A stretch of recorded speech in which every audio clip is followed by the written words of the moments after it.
what drives the response to what happened with FTX and Alameda is that if you think the story is pure fraud, it's very easy to say you would never do that. I do think that the impact of new drugs on financial markets is underrated. It's maybe merciful that the atoms to bits interface has not been fully completed while we still have time to deal with malevolent, unfriendly EA. So that's good. Your big concern is not your portfolio in a world where an invasion is the reason AI does not happen. One possibility is that every other society got it wrong and that the monastic tradition is stupid, and it has been independently discovered by numerous stupid civilizations that have all been around for much longer than effective altruism.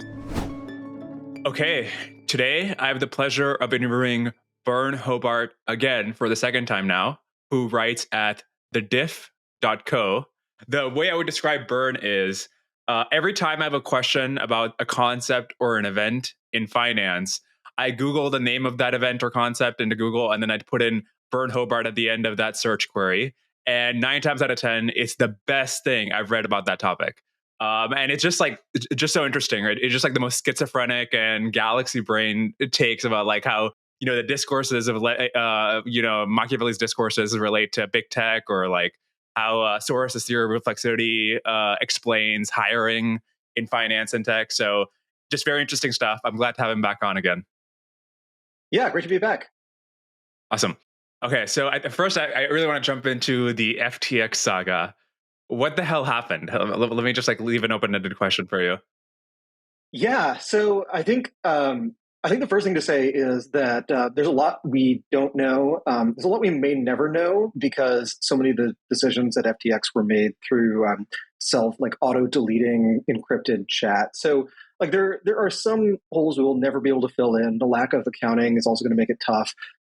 Basically, I think you can tell a bunch of different stories here. The really obvious one is fraud, and you can debate over exactly when it started. One version of the story, which is getting some currency, is that SBF had this entity, Alameda, and it was supposed to be this really hot crypto trading fund, but maybe it was a Ponzi scheme all along. And then maybe at some point that Ponzi scheme started to run short on cash, so he decided to start an exchange, and the exchange got more cash, and then he used the cash to pay off previous investors, whatever. I think that's one version. And then kind of the maximally exculpatory version, which actually is still really bad, is Alameda was a real company. They really made money trading. They took tons of risks, and SBF has talked about why he thinks that's a good thing, that FTX cut some corners when they were raising money, and that they had really bad internal accounting, and that basically the extended entity of Alameda and FTX sort of lost track of whose money was where, and it ended up with Alameda spending FTX customer money, which I think is like one way to look at that is if you think, okay, fraud is twice as bad as just incompetently losing money. Well, it's not as if we had a $4 billion fraud instead of an $8 billion fraud, everyone would be like, well, that's fine, that's normal. Why are you giving this guy a hard time? It's bad no matter what. Running a big company that is systemically important in crypto and then having that company completely vaporize over the course of a couple of days, really, really bad, and worth understanding what happened. But it's partly worth understanding what happened because there are just different solutions that present themselves depending on what you think the story is. If the story is fraud, it's actually a lot harder to solve because there are just a lot of people who are willing and able to commit fraud and to lie. If the story is bad accounting, then that's actually a lot more solvable, because then you could say things like, the solution is make sure you never invest in a crypto exchange that doesn't have a real auditor, and make sure that they have their proof of reserves calculation and it's happening consistently, and that you can audit that. There are different solution sets, and then I think the actual story is going to be somewhere in the middle of extreme risk tolerance plus extremely poor accounting plus fraud at some point. But I suspect the fraud actually happened pretty late. If it happened, which I think there's 80-90% chance that there was some level of fraud versus pure incompetence. But if so, I think may have happened fairly late in the story and as kind of a last desperate move. And I think part of what drives the response to what happened with FTX and Alameda is that if you think the story is pure fraud, it's very easy to say you would never do that. I could say very easily, I would definitely never start a Ponzi scheme and then start another bigger Ponzi scheme to pay off the first Ponzi scheme. That's not me. That's not most people. But I think if you draw this scenario where they discover at some point, like a couple months ago or even a month ago, they realize, hey, we actually there's $1 billion plus that was supposed to be customer money, but we thought it was Alameda money, and we actually spent it, and now it's gone. We've lost it. What would you do in that circumstance? And I think the ideal answer is, well, I'd immediately come clean and step down and commit myself to getting everyone paid back and made whole. And I think there's also the possibility that I would like the realistic answer is more like, well, I would scramble and try to make sure that didn't cause the company to collapse and try to pay people back later. And so at that point, you've sort of backed your way into fraud through earlier episodes of incompetence. But I think like one of the problems with the fraud story is frauds have to be good at accounting because they have to there's a very rough schematic sense. They have to be twice as good at accounting as everybody else, because not only do they have to have the real books that tell them how much money the business has and whether or not the next check they write will bounce, but they have to have the fake set of books, and they have to have a way to make those tie out with one another. So they actually accounting frauds tend to be fairly sophisticated. They tend to really dive into edge cases. So I was reading up on MF Global, which was a big futures brokerage that collapsed in part because they were dipping into customer funds and making some investments they shouldn't have. And they did a lot of clever and shady stuff. Like one of the things they would do is there's one point where they were transferring money at the last minute out of their customer funds in order to make margin calls.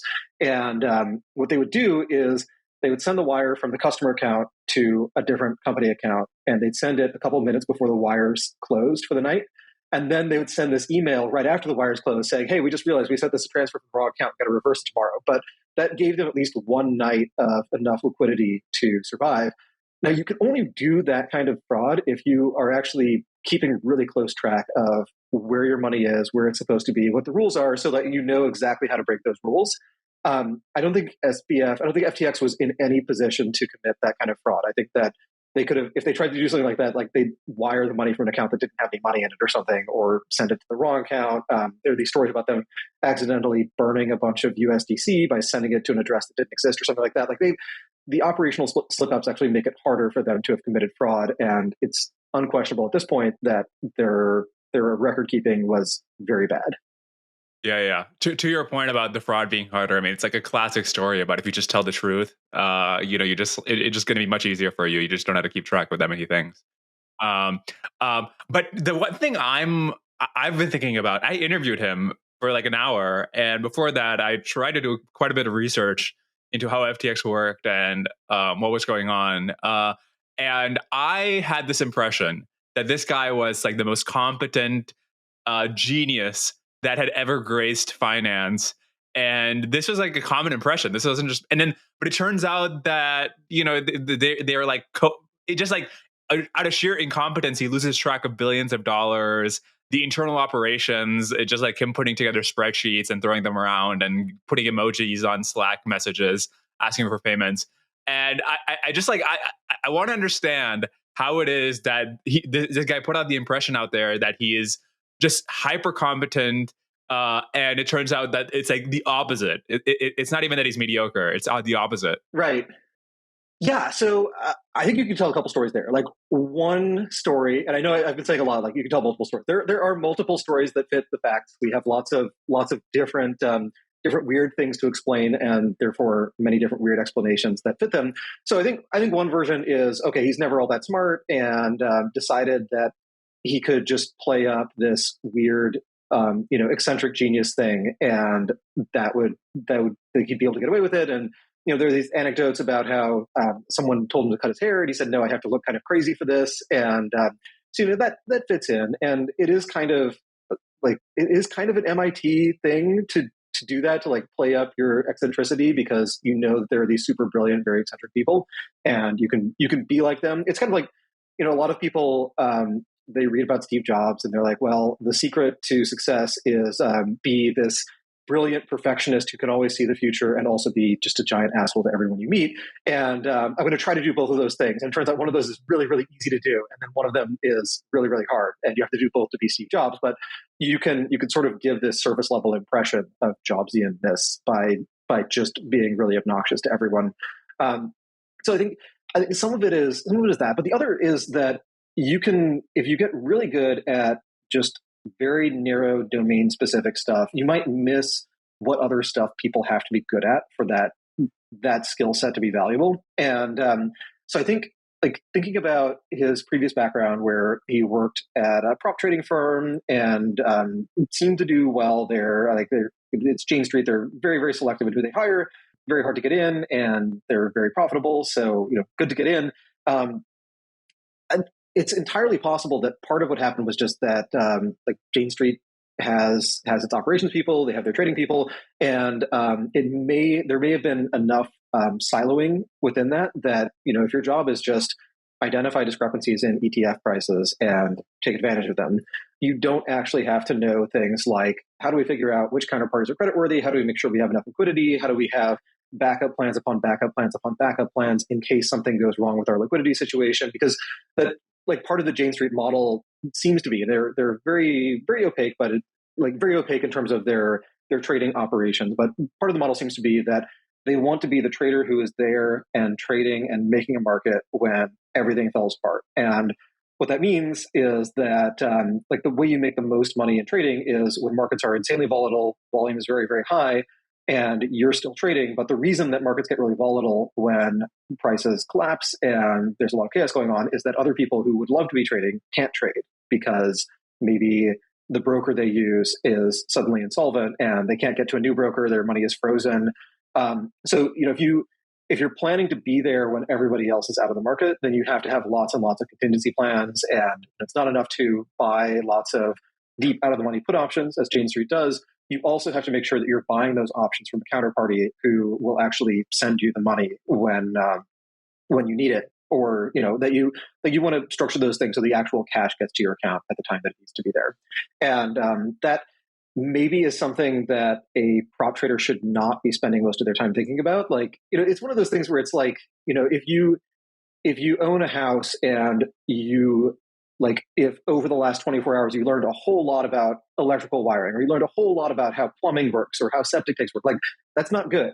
That means something very, very bad happened in your house. And it could be nice to be an expert on those things, but if you suddenly became an expert, it's because somebody else wasn't doing their job. So I think you could view a trader like that, where they can be very good at the finding little pricing discrepancies thing and have just no awareness of what the operation stuff is. Especially because the better the operations team is, the less anyone else needs to be aware of them.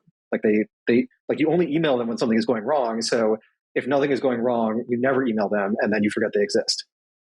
Yeah, no, that's a good point. In fact, in the interview I did of him, he mentioned that I asked him what is the difference between Jane Street and FTX, and he mentioned that at Jane Street there was this button he could press to buy, and all the intermediaries, all the servers, it was just taken care of.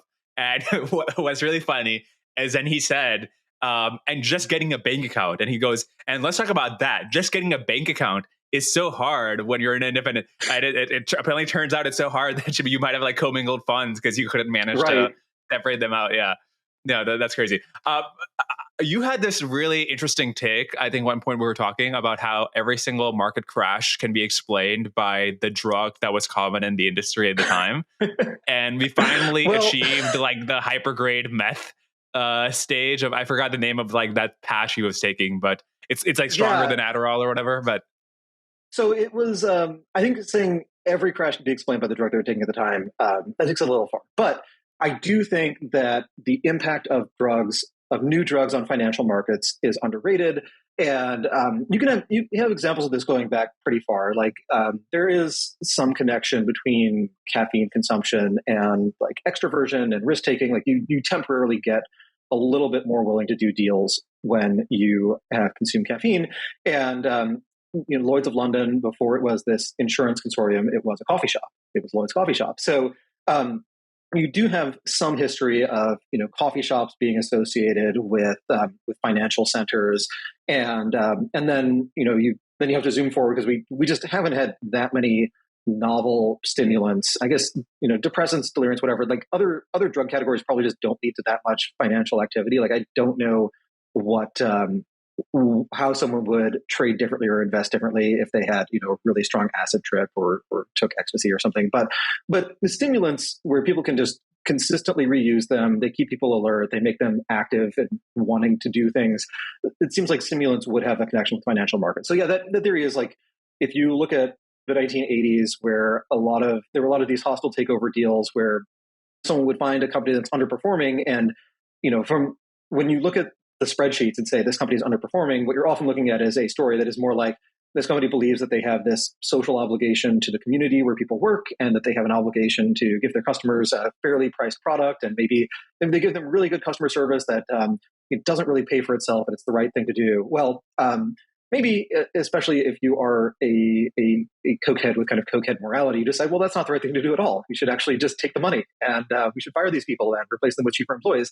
So levering up a company and then like levering up in order to buy out a bigger company and then firing everyone and shutting down the pension plan and distributing the surplus to shareholders, like it is just very standard cokehead behavior. Whereas if you look at the mortgage-backed securities boom and structured products generally in the mid-2000s, the way that people made money in that was just by being very, very detail-oriented and being able to make these incredibly fine-grained distinctions between different products that were basically similar, but one of them pays 5.7% and one of them pays 5.75%. And if you lever up that difference enough times, you're actually making really good money consistently.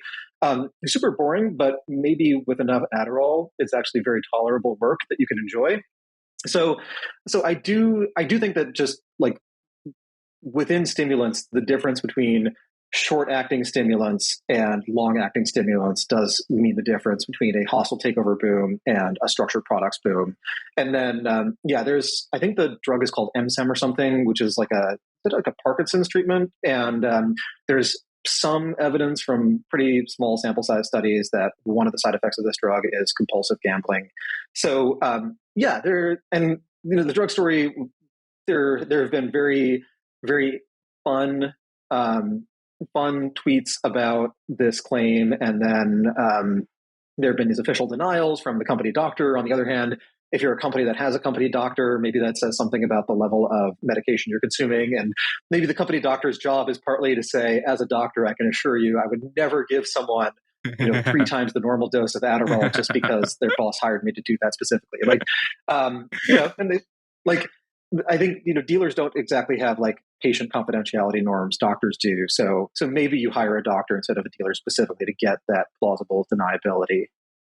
Other than drugs, I also want to ask you about the phenotype of the founder. You wrote a post, I think it was just a couple of weeks before this crash happened, where you were pointing out that this idea of a founder who comes in shorts and a t-shirt and a crazy haircut. By the way, so FTX had a barber who would come in every Tuesday to cut everybody's hair, or it might have been Thursday. And so he could have just sat in line and gotten his haircut. That was completely unnecessary the way he dressed, and it was very purposeful. But so if that archetype of a founder who's in a t-shirt and shorts, if that's been priced in and that's beta instead of alpha now, what is the new phenotype and physiognomy of the founder? Where are you looking for alpha? Well, I guess I would draw the distinction between the physical type of someone versus their presentation and their dress. I don't know. I'm sure someone could run some interesting numbers on that, but I don't have a good sense of what exactly they'd get from that. But in terms of how people publicly present themselves, my guess is that there will be this swing towards investing in people who look a little bit more formal, a little bit more boring, and these things are somewhat cyclical. I think part of the norm on investing in, or treating the suit as a negative signal is that a lot of investors have this view that when the MBAs come into an industry, a lot of the alpha is gone. And it is true that MBAs, at least, there's it's a decent market timing signal, apparently, that if a lot of people from Harvard Business School go straight into some field, that field is probably peaking. So there's a little bit to that where the suit is some example of conformity. On the other hand, wearing a suit in Silicon Valley is an example of nonconformity. And I guess outside of New York, within the U.S., most of the time, wearing a suit as a tech company founder would be this weird sign that you're either like you don't know what you're doing, you don't know what the right signals are, or you're about to testify for Congress, and that's why you have a suit now. Not generally a great sign, but maybe it is a sign that you are willing to do some more conformist things and that you can pay attention to details. The details are boring. And also that you're making some kind of financial investment in that particular appearance. So yeah, I would guess that there will be a tilt away from the hyper informal founders. But I also think that if you treat that hyper informality as either this attempt to game the system and just say, like, I'm going to try to remind people of Mark Zuckerberg circa 2005 as much as possible so that I can raise money and pretend to be the next big thing. That's one thing people are signaling. And then the other thing is they're just accidentally signaling total indifference to anything except the thing they're working on. And maybe that's a good thing, but maybe it's a good thing in unregulated domains and then a really, really bad thing in regulated domains. Like if you're investing in a medical devices company, you probably don't want a founder who just cannot focus on anything except the product, because there are rules they have to follow and norms and things. And it gets bad if all they're focused on is this one element. If the hyper focus is like just right, perfectly calibrated, that's good. But then maybe adjusting your appearance is this way to say that you have correctly calibrated your hyper focus and you're going to get one thing right, and it's going to be really, really right. Like you're going to get things right, they're going to be really, really right, and you've identified what things matter and what things don't. Yeah. You'll lose track of your bank accounts. But that's the dress itself. But I also want to ask about the other characteristics. You had this really interesting point in that blog post about how, when you try to scout for talent when the talent is young, you're over-indexing for parental involvement. And I'm curious, if you had to identify somebody who had to be under the age of 18 or under the age of 20, what is the metric you're looking at that least indexes for parental involvement, where they're being forced or encouraged by their parents to do it? I think the closest you could get is something that is either totally illegible to the parent's status, like understanding of status, or something that is actively low status. And it's hard to enumerate those and not just get swamped in, well, should this thing be low status? Is it high status? Is it actually terrible to say that you'd ever want to hire someone who was really good at X for some value of X? But I do think that so basically the origin of that point was that I was arguing that if you look at people who are at some percentile and they're in their 20s or 30s, like at a high percentile, like a lot of it has to be that they have some combination of talent and have tried really hard. There's probably been some element of luck, but over time the luck starts to wash out, hopefully. But the younger you go, and this is partly just my experience of having kids, like if you talk to your kids every day about multiplication, they will start doing multiplication at a pretty early age. And it's not that they are, really, really smart and they got to multiplication a couple years early. It's that you push them in that direction and they were able to do it early. So like the earlier you go, the more you are over-indexing on what the parents did, what they emphasized, and also what they told the kids was just part of the script. And there are anecdotes about this from none of the specifics come to mind, but I remember anecdotes about people who grew up in lower middle class or below circumstances, but would have one distant relative who owned a business, and that made them aware that they could own a business. And this is like a thing they could do. It's part of the script now. And that wasn't the only reason that they would have started a business, but it could be a reason that they decided to do that when they did. And you have to imagine that for everyone who had one uncle who owned a scrap dealer or something, that maybe there are 5 or 10 or 50 people who grew up in similar circumstances, had a similar level of innate ability, and just didn't have anyone in their social circle who demonstrated to them that this was something you could actually do. So I think like getting back to the talent identification problem, but part of my thesis there was that it's really hard. And it's getting harder, that you had Y Combinator going after the relatively young talent versus what the median VC was going after when YC started. And then stuff like Pioneer and Emergent Ventures is going even younger. And the younger you get, the more it is this luck-driven thing that is about what they got exposed to, with the exception of prodigies. So I'd like to think that if I encountered an 8-year-old Mozart, I would be able to identify this person as just an extraordinary talent, where like, even if their parents were making them practice 10 hours a day, they couldn't be that good without talent. And maybe something similar with the Polar Sisters, where, okay, if I, encounter a 6-year-old who can routinely beat me at chess, and so I go Google some, read some chess books and then go back and try to beat them again, and they're actually better, and they're laughing at me and things like, at some point you decide that this is actually natural talent. But there's, for a lot of other domains, there's just so much room for parents to push one thing and do some combination of their kids' talent and their own emphasis to get their kids really good at it. And that's very hard to adjust for, especially because if you ask the parents, they're going to underestimate how much they overemphasize things, because to them, this is just a normal thing that everyone should be interested in. And so you won't get a good signal from asking parents, and then you won't get a good signal from asking other people, because they don't know how this family spends time at home. And if the median family has more YouTube and Netflix time and less less math practice time, that family is just going to assume it's pretty much their behavior is normal.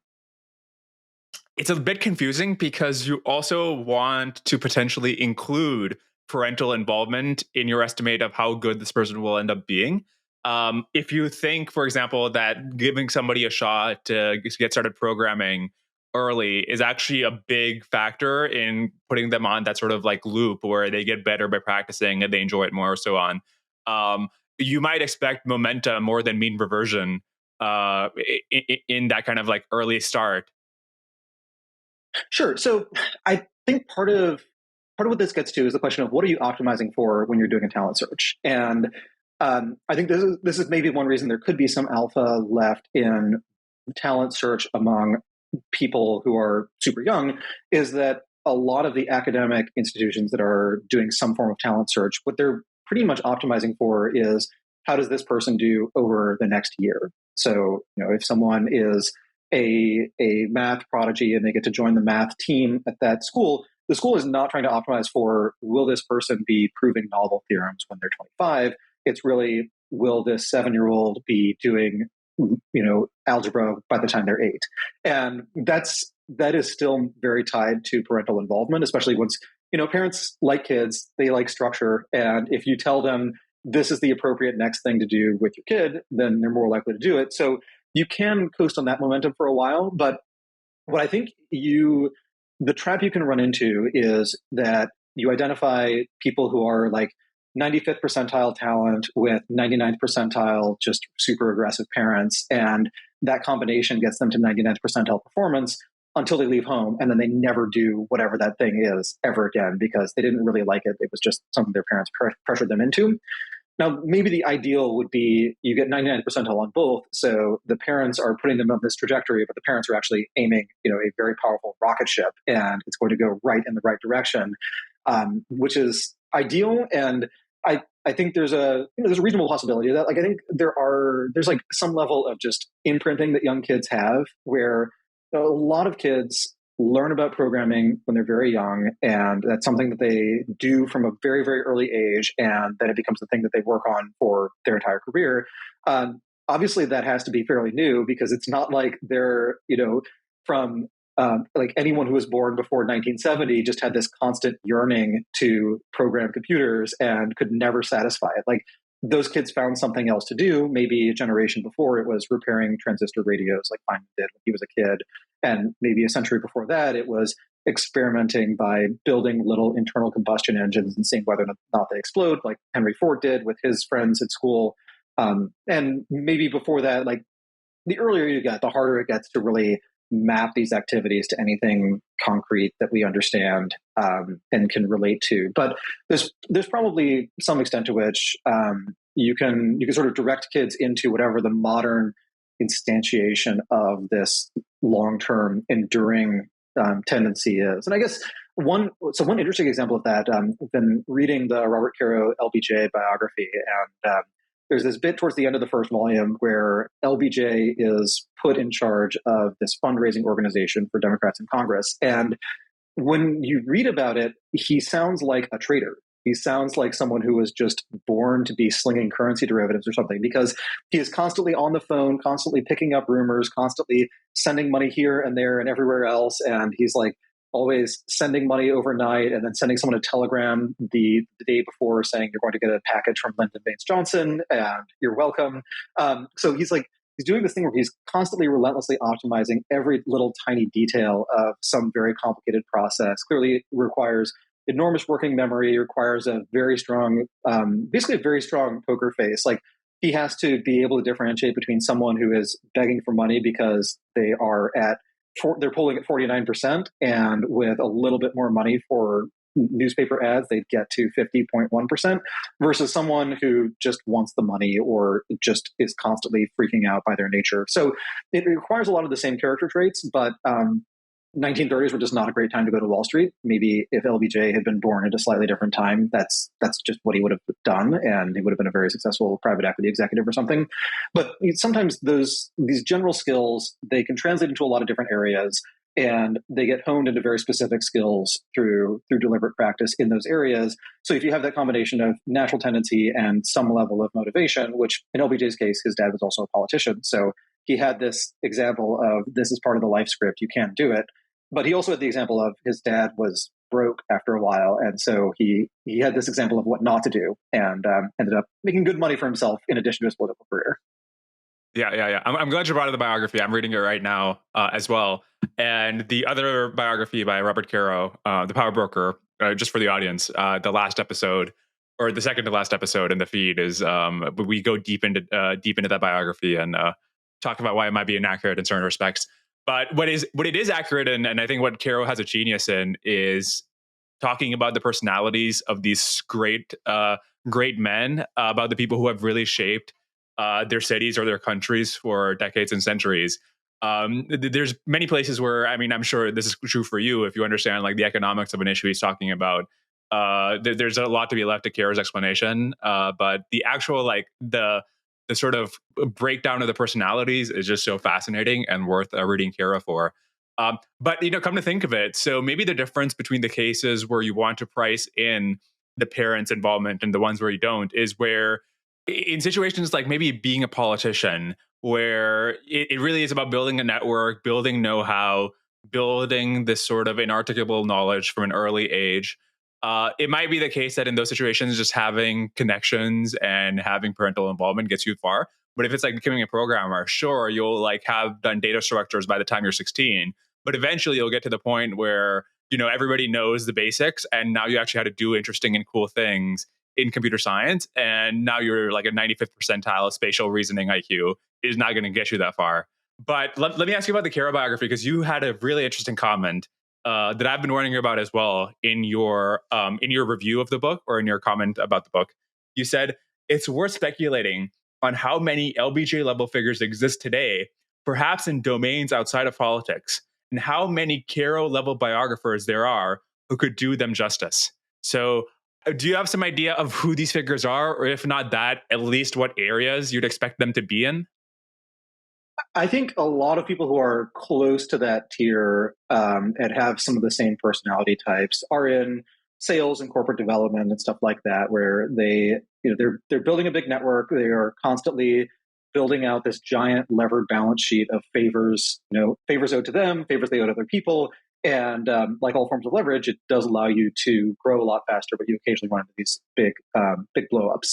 So that's one place I would look. I think if you try to look at the more pure executive founder types, then it gets harder to find someone who would have exactly that kind of personality.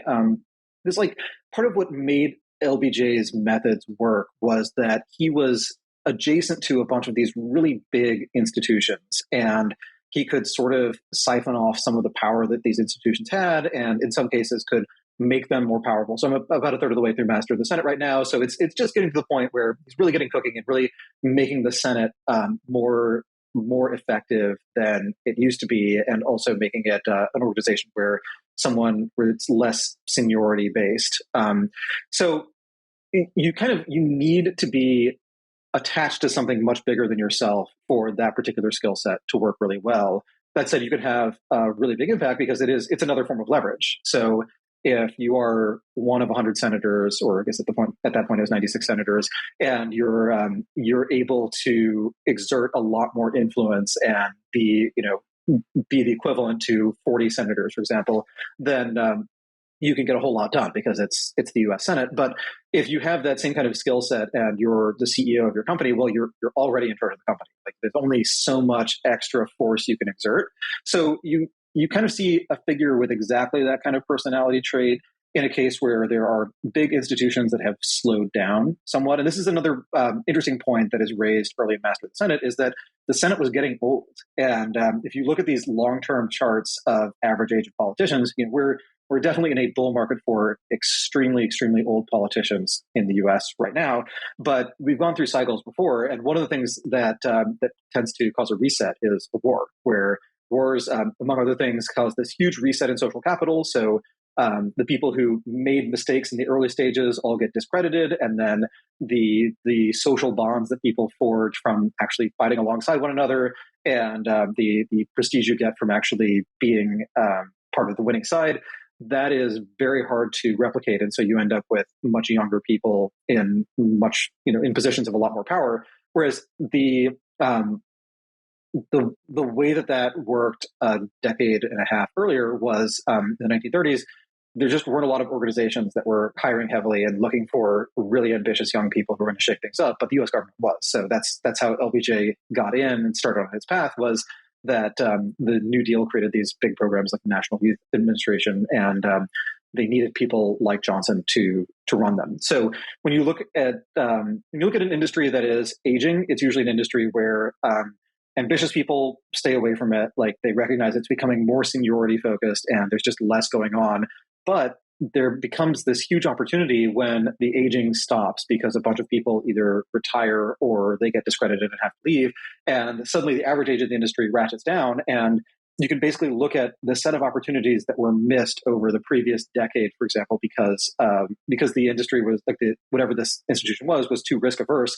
You get to take all of those opportunities at once. So you have tons and tons of low hanging fruit when that shift happens. So I think that's the other thing to look for, is look for cases where there's some institution, some part of the economy or society that has just been slowing down for a long time, clearly getting to the limit of whatever its current operating model is, hasn't found a new model, and there's someone young and disruptive who's just entering it. So, I mean, maybe the place to look for the next LBJ is someone doing independent films, and someone who looks at the top box office results and sees that everything is a spin-off of a spin-off of a spin-off, and it's 50% Marvel, and says, this is disgusting, we have to destroy it, and I'm going to build something completely different. Like, maybe that person is actually the kind of LBJ archetype. Now, the other half of this question is the Caro archetype, and part of what I found fun about this was that I felt like Caro had this kind of he was kind of disgusted with himself when he realized how similar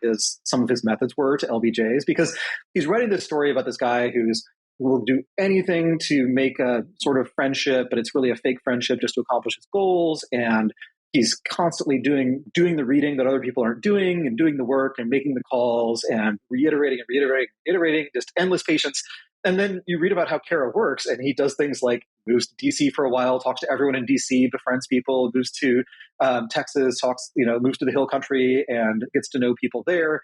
He has these anecdotes in the book, because the book is it sort of has these hints of gonzo journalism, where sometimes Caro will just narrate. He will go from, here's what happened in 1946 to, here's what happened to me in the 70s while I was talking to this guy about what he did in 1946. And sometimes he will basically come out and say, I waited until the person who paid this bribe had Alzheimer's, and then I asked him if he remembered paying the bribe, and he remembered that he did it and didn't remember he wasn't supposed to say it. So that's how I know. And there's this line that Caro keeps quoting from LBJ, which I think was from LBJ's speech coach days, or speech, debate team coach days, where his line was, if you do everything, you will win. And Caro does everything. So I think probably the population of Caros is smaller than the population of LBJs, because the people who have that skill set probably have ambitions other than writing a canonical book about one particular person, or writing two canonical books, two canonical works on two important people. But maybe a lot of those people are just doing things other than typing. Man, there's so many threads there that I'm like tempted to just spend the rest of the episode just digesting and talking about that. But one thing that like, there's so many interesting things about Caro's story and I guess the impact it's had. One of them is there's been this focus in terms of thinking about impact, especially in like circles like effective altruism, of trying to crunch the numbers. And there's no reasonable crunching of the numbers you could have come up with before the Power Broker was written, where you say, I'm going to spend, by the way, this is, he tries to downplay his accomplishments as a journalist before he wrote the Power Broker, but he was nominated for the Pulitzer Prize for his journalism before the Power Broker. So he's like a top level investigative journalist. And then you say, here's, I'm going to spend my talents. I'm going to spend 8 years looking into and researching every conceivable person who has even potentially been in the same room as or been impacted by Robert Moses. And I'm going to document all this. I'm going to write a book where that's like 1,000,000 words or something. But in fact, he probably didn't think about it this way, right? But what was the result? That book probably changed how many of the most influential people who came up through politics think about politics. It probably changed how urban governance is done, how we think about accountability and transparency, for good or ill, right? Depending on your perspective. Just that example alone really makes me suspect the sort of number crunching way of thinking about what to do, and rather just like, I don't know. I got to understand how from Caro's perspective, I got to understand how this guy accumulated this power. He does it, and it like completely transforms, how urban governance is done. Yeah, it actually kind of looping back to the parental influence thing. I think part of what happened was that the more Caro dug into it, the more he realized this is actually a big and compelling project. And there's this kind of fun phenomenon that you can get when you're researching something, where you've read enough that when you read something new and you see that there's a footnote, you actually know what is going to be cited in that footnote. And maybe you've also read the thing about how the thing in that footnote is wrong, and here's why. And you're picking up information a lot faster. You get that nice convexity where you can skim through the stuff and everything you read is new information and challenges something about what you previously knew. And that's just a really intoxicating feeling. And I can imagine that it's even more fun if you're actually digging up the primary sources. So, if you're Caro, you've gone through the New York Times archives, you've read through all of the external coverage of what people said about Moses at the time, and then you start talking to people and you realize here are things that we got completely wrong. Like, we thought Moses didn't want X to happen, and it turns out that he kept scheming and plotting to make X happen and just wanted to pretend that it wasn't his doing. So I think that.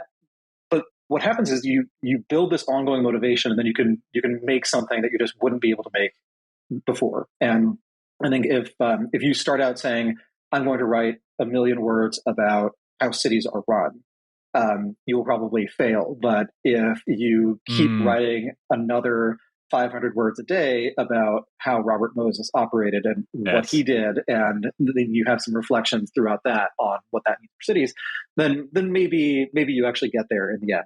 So, and maybe some of this is like you want to have an adversary. Like, a lot of these, like the Caro books, do seem partly to be this cross-examination of who he's writing about, and often he seems to have very mixed feelings. Like with I think one of the really interesting things in the Years of Lyndon Johnson is the Caro's description of Coke Stevenson and how he contrasts him with LBJ, because it's really clear that Caro's politics are completely opposed to Coke Stevenson's, and that when Caro's writing about LBJ, there's like the good stuff he did, which is the Great Society and his participation in the New Deal, and then there's the bad stuff, which is anything that wasn't bad.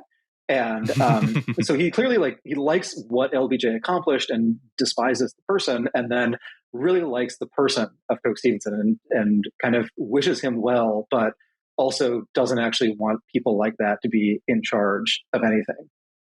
And so it's like it's partly Caro debating with his subject and interrogating his subject, and partly Caro debating with himself and asking these very long-standing questions about whether or not the justify the ends? And, would it be worth it to not have a great society in exchange for not letting LBJ steal an election in 1948?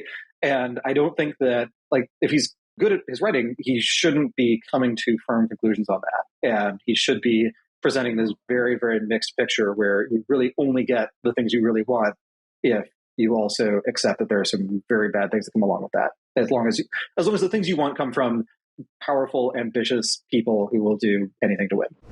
Yep. No, and it's worth remembering that it takes him a decade to write each of those volumes, and each of, I guess, in the case of the Power Broker or that entire book. But in the course of a decade, just imagine how many times you would change your mind on a given subject.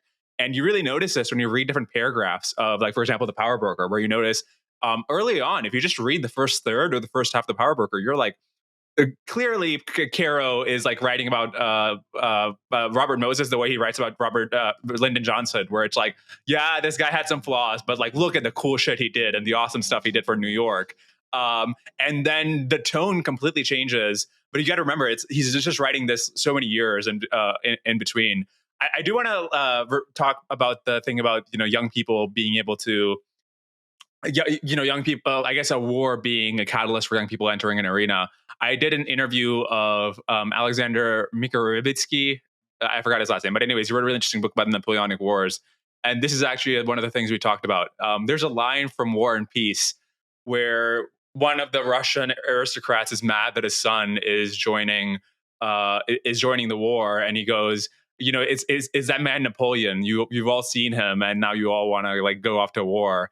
And I'm curious, filmmaking doesn't seem like we're a super quantitative and super smart and super competent. Like somebody who has thymos and the desire to dominate and the desire to achieve recognition. I mean, do you really think he's making films? Like, where is he really? Maybe, is he like still trying to start a startup, or is that like now a decade too old and now he's trying to dominate some other arena? I mean, maybe the lame answer is we don't actually know, because Paul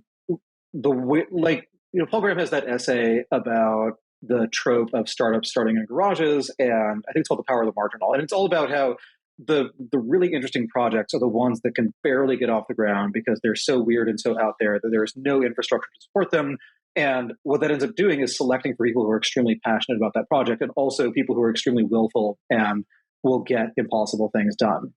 So it's hard to just rattle off a bunch of examples of that, because your hit rate would be like 99 things out of 100 are just like things you read one fun blog post speculating about, and they're actually never going to happen. And then, one of them, maybe you're right, but it's very hard to tell which one it is. And, if it were easy, venture capital would not have such skewed returns. So, yeah. So maybe it is like harder to optimize for what area do you look for. Maybe it's actually easier to do the meta optimization of identifying the things you would quit podcasting and go work on given the opportunity. And it's like good to have that sort of dread list. Like I have that mental list of like, if someone at Spotify ping me and they're like, we really need a product manager who can help us display classical music such that we don't list like tons of redundant information in the first 50 characters of the track name, and the actual incremental useful information in the 10 characters that you have to wait for it to scroll through, unless it doesn't actually scroll through. Like if someone pinged me and was like, we really need someone to fix that, can you come and do this? I'd be sorely tempted. Feel the same way about Google Finance. Like if someone emails me and says you have a mandate to make Google Finance good, I'd be tempted.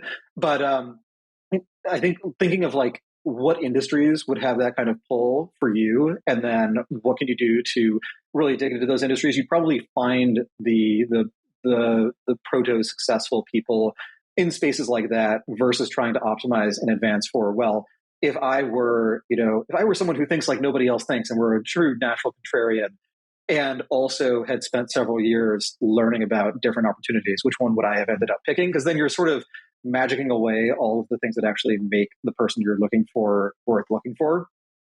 So yeah, can't quite be done that way. Yeah. I want to go back to that thing you said a moment ago about how you couldn't have written a million words that were as impactful about just how cities work But if you just wrote 500 words at a time about how Robert Moses accumulated power and did the things he did, you can actually have a really interesting and influential piece of work. Is that how you see the diff? That you can't write 1 million words at a time about where technology is going, what's happening with the productivity slowdown, what's happening with all these emerging industries. But if you just write 2,000 words a day about what's happening with any particular company or industry, then you can compile this really interesting overall worldview about finance and tech. That's the hope, and I might be projecting things about my own attention span onto Caro when I say that you can't just set out to do 1 million words on topic X and then do it. But I do think, I hope that I am by increments producing something that is a lot more than the sum of a bunch of business profiles and a bunch of strategy breakdowns and things like that. And that's one of the reasons that I've spent time on things like reading Machiavelli and thinking about how Machiavelli's thoughts not just the totally cynical, amoral stuff, but the other stuff he wrote at the same time, which he may have meant more seriously, about how to build a sustainable and good republic rather than how to be a completely amoral monarch. I try to read that kind of thing because I do think that it's valuable to have that more rounded view of the human condition, and I think that it contributes a lot to writing about these individual companies. Technology changes a lot. Humans change very slowly. So if you want to understand technology, you do have to study the specific object level case of what is this thing? What does it do differently? What is it a substitute for? What are the complements to it, et cetera? But if you're trying to understand things like, why did this company do X? Like why did they fire this person and not that person, and why did they choose to acquire this other business? Why is the CEO dumping tons of money into this thing that seems like it doesn't make much sense? Well, you can find lots of historical examples of people in power making these decisions that just get continuously worse and continuously more costly, and they refuse to back down. Sometimes they turn out to be right. Sometimes they turn out to be very, very wrong. But you'll find more examples of that if you go back further in history, and they're often just a lot more fun to read about. Whereas, if you can read about things like Ford spending too much money on the Edsel and it not working out, or IBM investing a ton in the 360 and not working out very nicely. But, you can also go back to the Iliad and read another case where sunk cost fallacy dominated strictly rational decision making, and, only divine intervention could ultimately lead to a good outcome for the attacker. And even then, maybe not such a great outcome, all things considered. That particular question about where trying to predict if somebody's overstepping or if they're making the best bet of their life is something that I've been trying to think about, and I really have no reasonable method if you think about what Elon Musk is doing with Twitter, is this like Napoleon trying to conquer Russia? And it's this super ego-filled and pride-filled, completely illogical bet from somebody who has just had 20 consecutive wins in a row and he thinks he's invincible? Or is it like Elon Musk 20 years ago where he's like, yeah, I did PayPal and now let's build some rockets and let's build some electric vehicles. Yeah, exactly. And in each of these cases, there's so many analogies to complete bust, and there's so many analogies to, oh, this is just part one of this grand plan. And how do you figure out which one is happening? How do you distinguish the visionary from the collapsing, star? The cynical answer is you wait about 200 years and then you write about how it was obvious all along. You really don't. And I mean, even there are a lot of cases that are actually still ambiguous. So Alexander, conquered most of the known world, at least most of the world that people knew of around where he grew up, and then just goes to Babylon and drinks himself to death, and that's the end. Right. There could have been an alternate story where he gets his life together a little bit and runs a giant sprawling empire. On the other hand, reading the story battle to battle, a lot of it actually is basically this Ponzi scheme where every time he conquers a city, he gets enough loot to pay off the people he hired to help him conquer the city, and then has to move to the next city because they want to get paid again. And so he's sort of, was sort of being chased by his obligations the entire way through until he finally got got just ahead of them enough to get a lot of loot and a lot of land that he could give to people instead of just giving them money. So giving them like bars of silver and things. So yeah, even that story, it's very hard to say. He rolled the dice a bunch of times and he won every time. So clearly, he was just one of those people who was born to win. Maybe it was sort of like he actually backed himself into a bunch of corners over and over and over again, and then desperately fought his way out every single time, and then was just completely sick of it and burnt out by the time he was in his early 30s.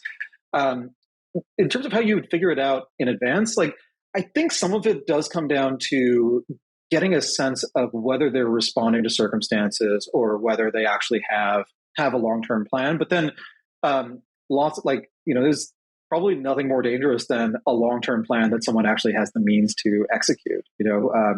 5-year plan does not have a good connotation. Stalin had some of those and didn't turn out well for a lot of people. So even within that, there's some difficulty in evaluating. Like I think there's kind of that meta cynical layer where if they don't know what they're doing, then probably it's dumb luck they keep succeeding. On the other hand, if they do know what they're doing, then maybe you hope that the world is lucky enough that they get unlucky and can't actually pull off whatever it is that they're planning to do.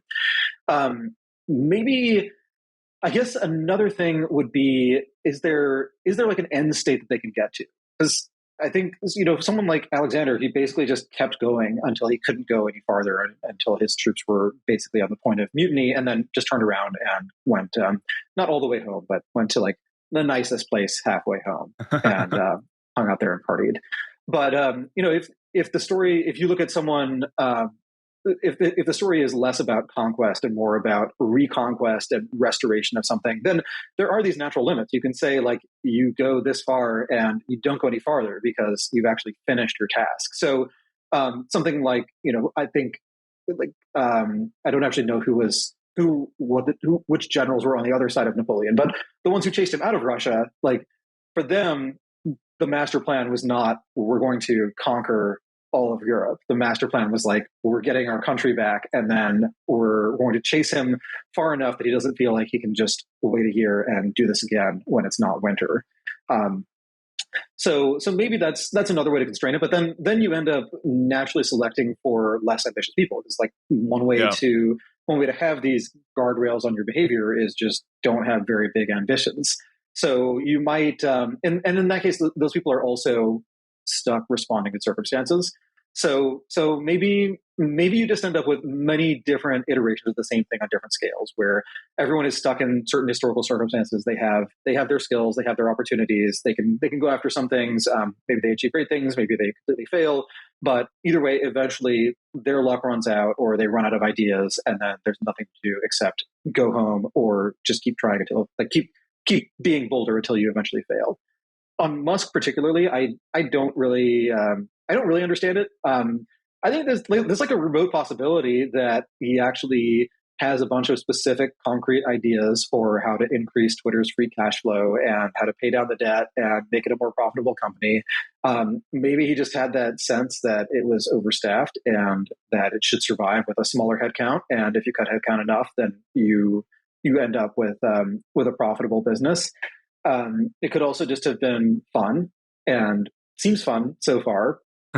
And I think like that, the pursuit of fun is not to be discounted. Like if you're super rich, you can afford to do all sorts of things, varying levels of entertainment. But it may be that the only thing that is actually like truly novel, thrill-seeking, fun opportunity is something like buy Twitter and then turn it into right. what it is. And it is like there's I think Rostov had this point about how the nature of Twitter's legitimacy has changed, and that now it is under the rule of a single monarch instead of ruled by these sort of faceless bureaucracies. So now, if Twitter does something you don't like, there's actually a specific person you can blame. And because you have Twitter, you can actually yell at that person and potentially get an answer. Whereas if Twitter bans you because you made a joke and the joke looked like it was serious, there's no recourse. And, there's nothing lower status than someone like arguing with someone in authority about how seriously they should take your jokes. It's like, it's like a weird component of, and it works both ways. So like there's I think I started noticing this years ago because there are these underscore TXT Twitter accounts where they're just posting out of context comments from some niche community, and the comments always sound deranged. In a lot of cases, to me, the comments read as someone who is doing a bit, they're playing a role, they know it's funny, they're exaggerating for their friends, and then you take it out of context and read it as totally seriously, and then you get to say these people are all like this and they're all crazy. But it is a marker of high status to be able to not get jokes and to be able to be like righteously angry at someone because they made a joke, and if they'd been serious, that would have been an appalling thing to say, but they obviously weren't. If you can get away with saying, no, I actually don't think it was a joke at all, these people are humorless and they must have been totally serious, then that's actually, that's cool. That's high status. Makes you impressive. Yeah. But Musk's rule as this more, personal monarch. I think it speaks to this question of legitimacy. Like, why do people trust moderation, and why do they trust sites to operate in the way that they do? And you can either say these are like really high quality institutions. So, you could take the discourses on Livy approach and say, we built these systems such that anyone can be dropped in and can do a reasonably good job. It's very hard for bad people to do a very bad job because there are so many checks and balances. Or you could say, no, we actually trust this one person to do a really exceptional job that nobody else could do, and we don't want institutional constraints on them. Those philosophies go in and out of fashion, and like even within systems that nominally don't change. The U.S. was a lot closer to that kind of centralized system with personal legitimacy invested in one person under FDR than it was under Calvin Coolidge. And under Coolidge, it was a lot more of like, there's this institution, there are a bunch of rules, people follow the rules. You have this nice New England guy who, he gives an annual update, a State of the Union, but it's just written down, and then he has a clerk read it to Congress. You're not betting on charisma, you're not betting on judgment, you're just betting that the rules are pretty good, and as long as things keep working according to the rules, they'll keep on working. Yeah. No, the Musk example is like the sort of consumption by like playing this game. It's similar to how some people will load up of like a horribly broken game of Civ where their civilization is losing because they've gotten so good at the game that they just need like some noob to send them their save file of just like complete carnage, and they're losing their cities and stuff. And then the fun is you like load this up and you try to win anyways. But one thing you've written about, and I find really interesting, we're both fans of Fukuyama's book, The End of History. And if you read the last quarter of that book, you'll come up with the impression that he actually, it just like completely contradicts, I don't know, the first three quarters of the book, where he's just saying, you know what, actually these men at the end of history are these pathetic last men who have no desire for recognition. They just want to be comfortable. And you've made the comparison with that and big tech, at least before the crash. And one of the things Fukuyama talks about in the book is once there is a great war, once there is a struggle that requires the first men of history who can withstand adversity and can accomplish great things, you won't have them around by the time that, like things have gotten comfortable for a while. Are there enough first men left in companies like Twitter and Facebook that now they do face adversity, they can, just like reboot and go into wartime again? Yeah, I suspect they are. I think Tolkien gets it right that just because someone is born a hobbit and they live in Hobbiton and they have this nice comfortable life, like they still have that capacity for and yearning for adventure, and that in the right circumstances they will rise to the occasion and go ahead and do it. And this seems to happen with a lot of countries when they face these great stresses. Like sometimes a civilization just can't withstand it and it collapses, and the sea people just take everything, and then you have no civilization left and you're all just back to subsistence farming.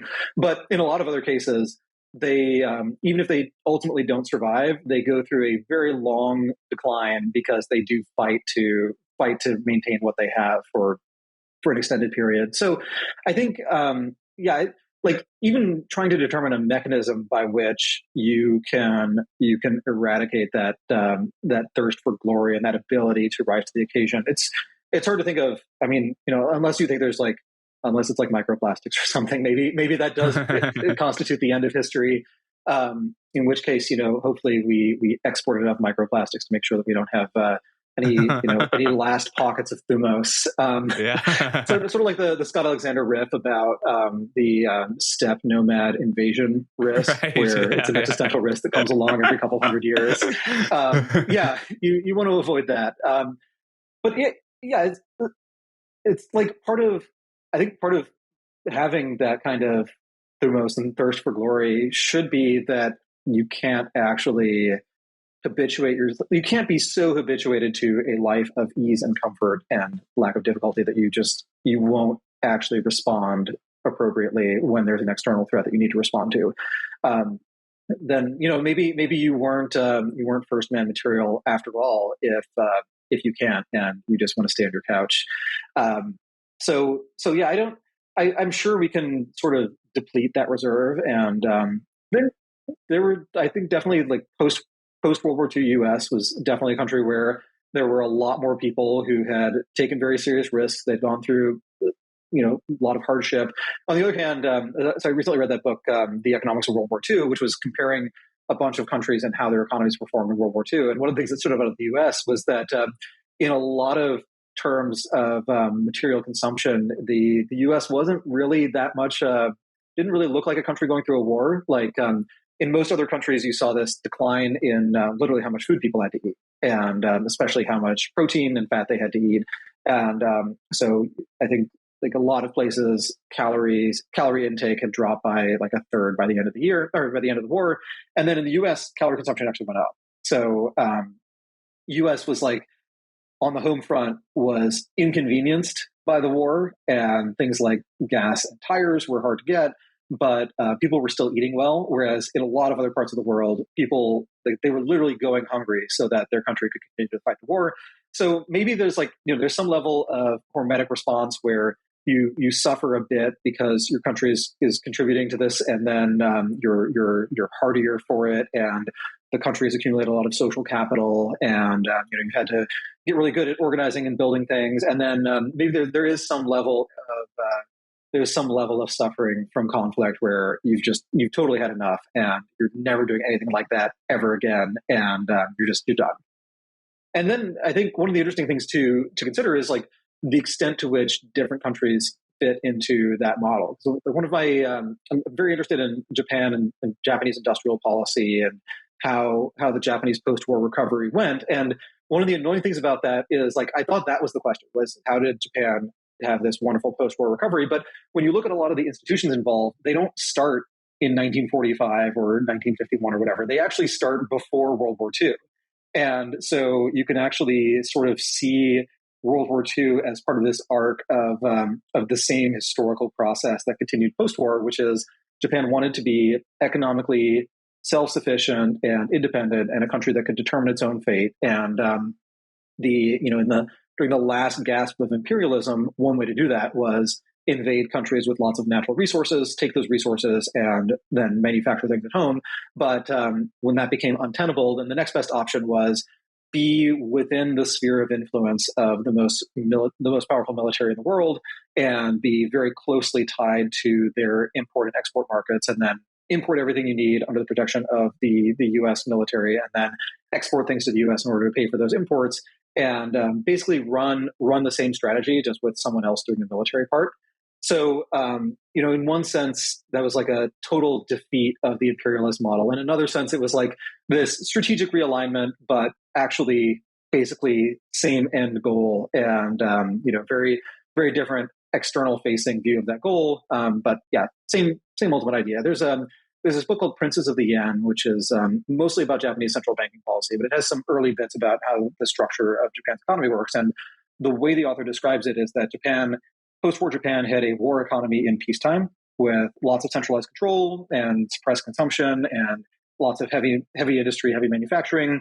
That also, a lot of companies in Japan, their modern structure dates back to the wartime period, sometimes the post-war, but sometimes literally the wartime period, including the biggest advertising agency in Japan was apparently like this wartime or immediately pre-war attempt to agglomerate all the smaller ad companies into one big, more efficient company that would free up resources that could be used for building battleships and other stuff like that. So, it's kind of kind of the same story just being expressed in a bunch of different ways. And I think you can look at other countries and try to see like what threads of continuity there are between the post-war and between the pre-war and post-war order. Tony Judd's post-war book is a really phenomenal look at that question. And in a lot of cases, there's a surprising level of continuity. There are some things that totally broke and had to be totally reformed, and there are some things that just kept going exactly the way they've been going before. Yeah. Everybody wants to be a first man, but nobody wants to go on a diet. Yeah. But you've mentioned this line before, but there's a line from How Asia Works where they're talking about the reparations that Korea got after World War II from Japan and how they're using that to build up their industrial capacity. And there's like a line from one of the line managers or in the factory. He goes, listen, you guys had to work like 14 hours a day, 7 days a week. And the reason is this money is blood money. It's our blood. It's like this money was like gotten from like ripping your mother and killing your father. And if you can't use that money to like rebuild our country, like what good are you? You might as well just kill yourself. Right. Yeah. Very hardcore. Yes. Yeah. And based. But and then you read about lean production. I was reading about lean production before I interviewed Austin Vernon. And in all these books, they're talking about how America was never able to replicate the productivity of Japanese lean production. And it's just because you're talking about Americans who have, like trying to save up their pensions and working 8 hours a day and have hour-long lunches. And you just have these hardcore Japanese who they just got out of like World War II and they barely survived. And, like it just like the thymos is completely different. You just can't replicate that in America. Yeah. There's this book called The Reckoning about the U.S. car industry and how it dealt with the rise of Japanese exports in the 70s and 80s. And when it's talking about the post-war recovery in Japan, there's this bit where I think the character they're following works for a bank, and he, in the bank's office in some city in Japan, he likes to work in the room where there's a fire, because there's like a fire with this big pot of stew, and the stew is the food that the employees will eat at the bank as part of their benefits package. And that's the only room in the bank that is warm enough that you can actually work. And that's just like, that is a level of material austerity that is inconceivable to me. And I can't, I don't know anyone who grew up in such poor circumstances. I can't imagine it. And then it did not take very long at all for the country to significantly recover from that. And other countries that also had this massive catch-up growth where they went from very poor subsistence level, or even below that in some cases, to actually being middle income or even fairly rich countries. Yep. I want to touch on the fact that Sam Bankman-Fried was an effective altruist and that he was a strong proponent of risk neutrality. We were talking like many months ago, and you made this really interesting comment that in many belief systems, they have a way of segregating and limiting the impact of the most hardcore believers. And so if you're like a Christian, the people who take it the most seriously, you can just make them monks so they don't cause that much damage to the rest of the world. And EAs don't have that, right? So if you're like a hardcore risk neutral utilitarian, you're out in the world, you're like making $1 billion crypto companies. As a side note, by the way, it's interesting. A year ago, I feel like the meme was, oh, look at these useless rationalists. They're just reading blogs all day and they have all these, mind palaces and whatever.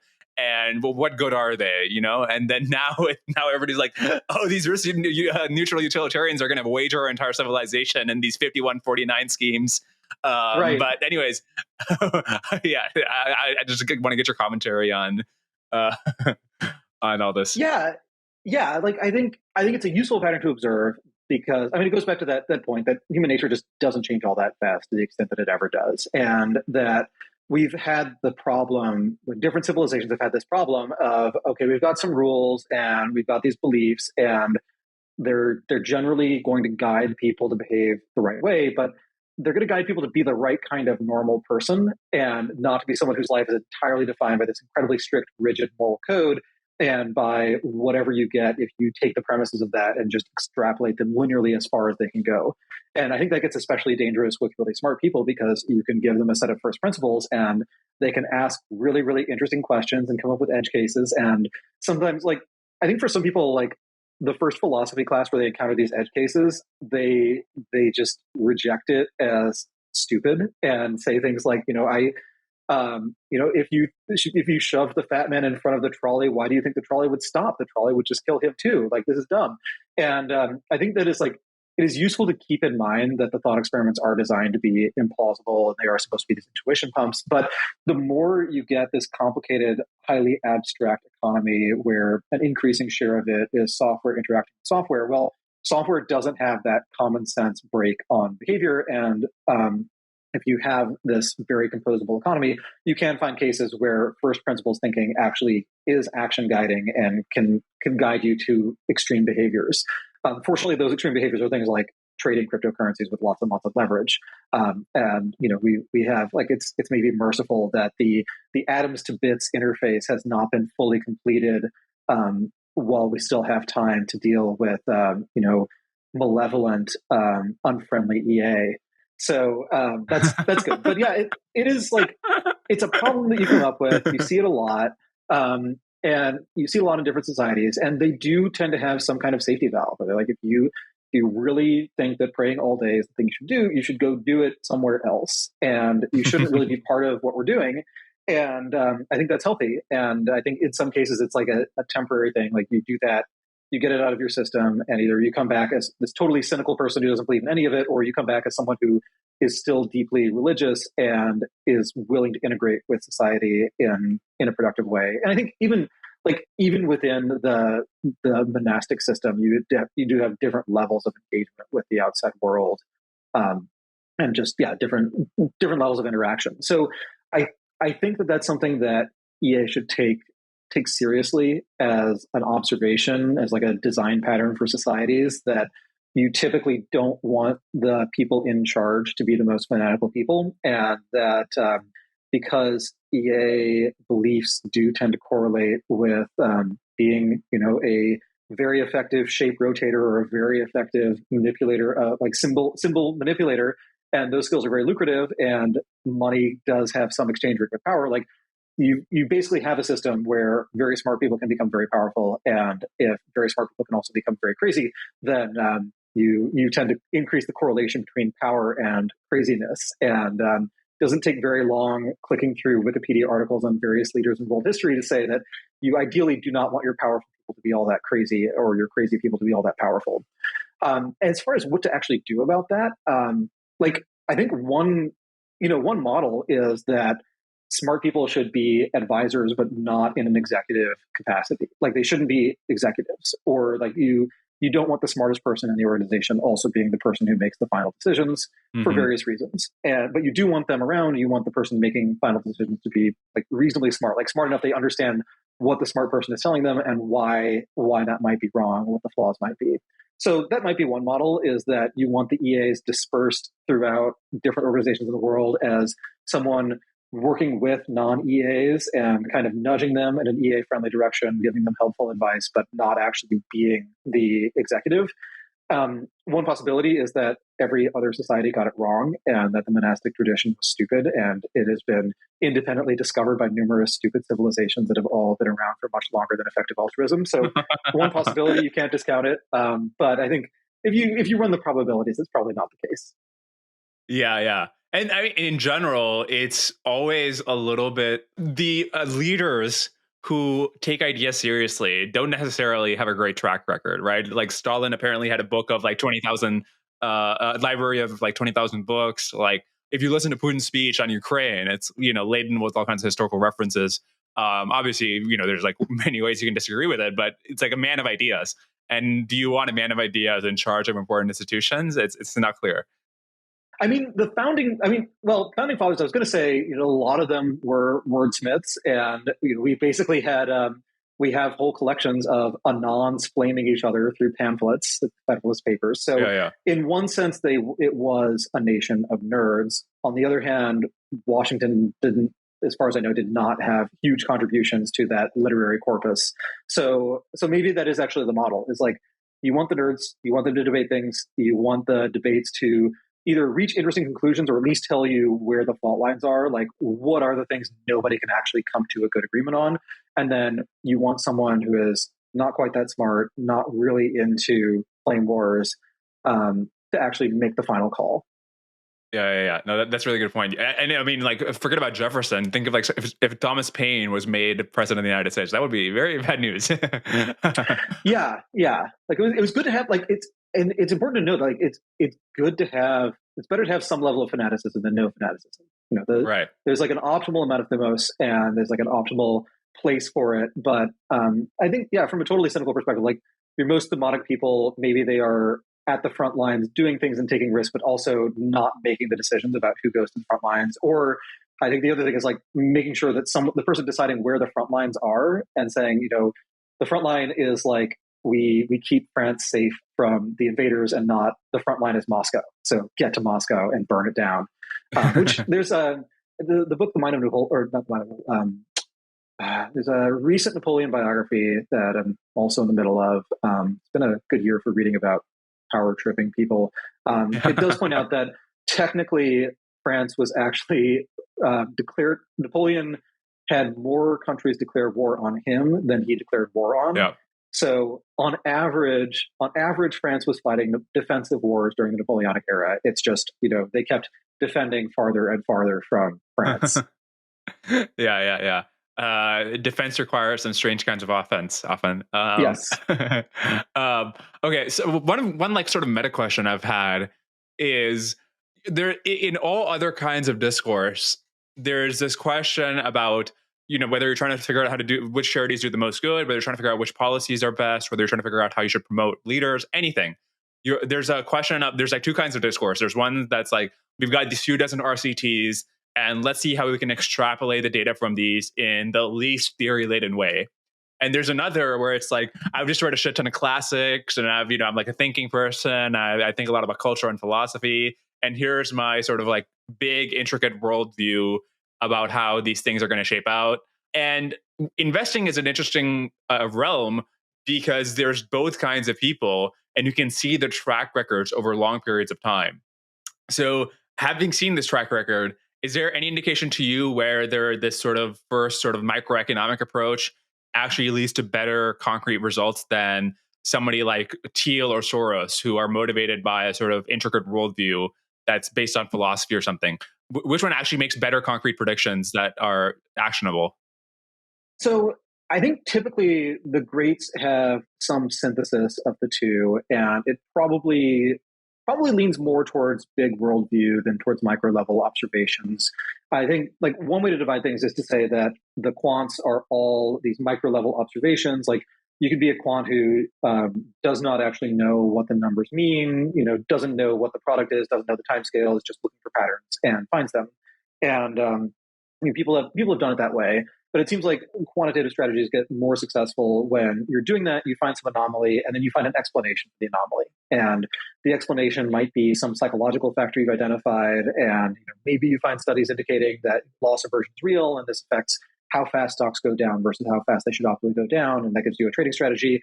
Maybe it's something more mundane, like maybe there is some large investor who has some policy like, we rebalance between stocks and bonds on the first day of every quarter. And if you know that the investors who have that policy control X trillion dollars of assets, and you know how they'll rebalance, then at the end of every quarter, money is sloshing between stocks and bonds, and that's predictable. So a lot of the quantitative strategies that have those theories behind them tend to blow up more rarely because they sort of know why the strategy works, and then they know why it'll stop working. And data mining is always a risk. If you find an anomaly and there's no explanation, but it keeps repeating itself, one of the explanations is other people found the anomaly too, and they are exacerbating it by trading it. Then I think on the other end, like if you have these just totally theory-driven views, usually what kills these totally abstract theory-driven views is time, because a lot of the best abstract theories are, you look at some part of the economy and you say, this is obviously unsustainable. And then the problem is you can say that at any point during its arc, and it can look sustainable to other people for a very long time. So like one of my favorite examples of this is that there's this snappy one-liner that is something, it's like looking at housing, and it's like, a subprime borrower who didn't put down a down payment is basically just a renter with, with upside or something. It's like some line about how the economics are the same, and like, these people are not actually safe borrowers. But the paper that it came from came out in 2001. And so if you had read that and been like, American housing market is broken, people are massively overpaying for houses, they're all over levered, it's going to collapse, you could have shorted housing stocks and then lost 400% of your money as home builders soared over the next 4 or 5 years. So usually one of the ways you get around that is like, you have the high level theory, you say, okay, here's what's actually going on in the world, like here's what people don't understand. But you also have to have this lower level theory of, here's what they think is going on, here's why things keep moving keep ratifying the theory that they have. And then the next step is, okay, what actually breaks down that causes reality to collide, like perception to collide with reality? And then the other question of like, can perception actually undershoot in the same direction? So, a lot of money was made by people who looked at the tech bubble in the late 90s, said this is going to blow up. And we're going to figure out when to short it, and then we'll short it. We know it'll just keep going down for a while, that it's not, it wasn't that the dot-coms were 20% too expensive. It's that most of them are worth zero. So those people made a lot of money by shorting after things started declining, knowing they would keep on declining.